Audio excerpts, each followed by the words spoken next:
In his films, director Martin McDonagh always wants to incorporate the everyday chaos of a friendship as well as moral instances such as Christianity.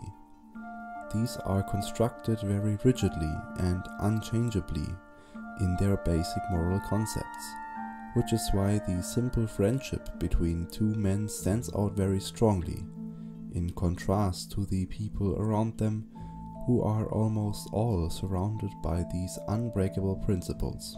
A strong contrast that builds up at the beginning of the film. Well, one might criticize this constant repetition of this duality from the director, a difficult friendship, and a morally inflexible authority. Oh, all his films are far too similar to one another. Oh, not another duo that has mental health problems hidden in dark humor. Well, whatever you think of McDonagh, this video will be about the moral power of Christianity and the role of it in the director's latest film, The Banshees of Inisherin.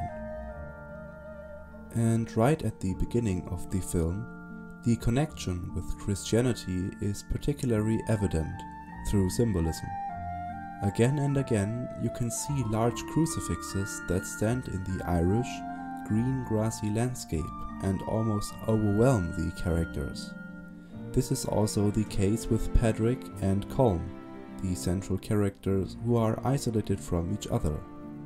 Almost every time the re-isolation takes place, except perhaps on the beach, Christian symbolism is not far away, whether in the pub, where there is often arguing between the characters, or in the fields, where crosses dominate the landscape. I would even go as far as to say that these scenes on the beach actually have a moral anchor, residing and acting like an observer, the old seer McCormack. With her prediction about maybe 1 or 2 deaths in the next month, the viewer, first of all, is confused but also happy when the 2 main characters did not die. But despite all that, the prediction was eerily correct, because the corpse of the boy Dominic and the corpse of the donkey Jenny speak for themselves. But back to Christianity. Colm and Padraig visit the local village church twice in total, where they listen to a Latin sermon. This is of course a Christian environment in itself, but while Colm, as a thinker and artist, listens humbly to the vicar, Padraig tries desperately to draw attention to himself. Now Colm certainly has a reason to go to confession.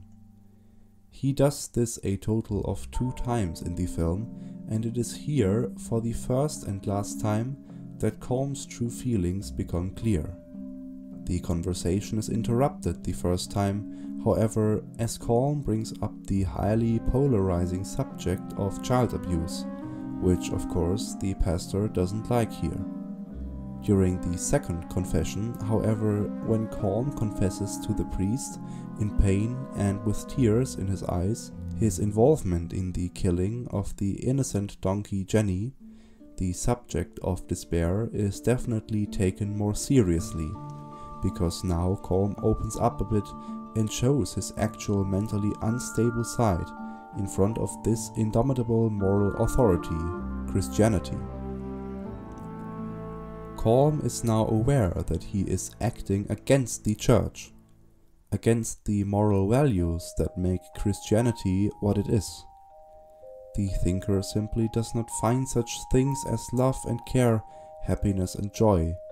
He finds escape from these moral ideas in his hut by the sea, which also doesn't contain any Christian symbolism, at least I didn't notice any there.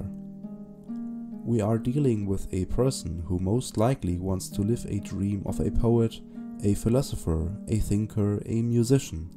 Pursuing this dream is very important to him, as he thinks that this is the only way he will go down in history.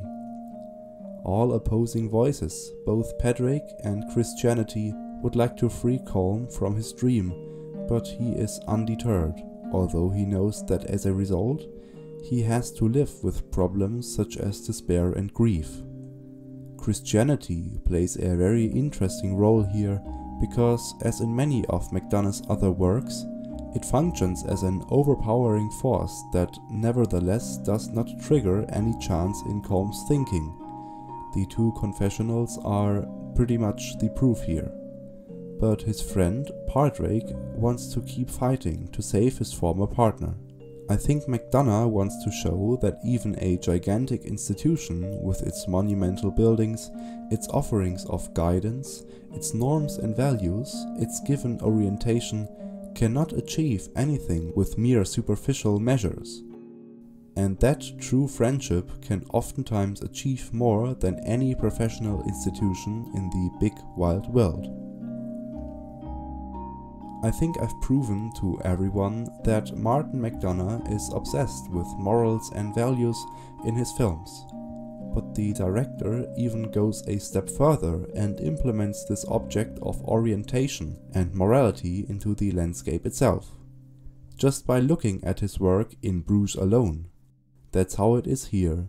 The environment plays a special role because of the Christian symbolism that is hidden everywhere, but which did do nothing to save a friend's life. Thank you for watching and thank you for listening. A subscription would be very nice, and see you for another video next Friday.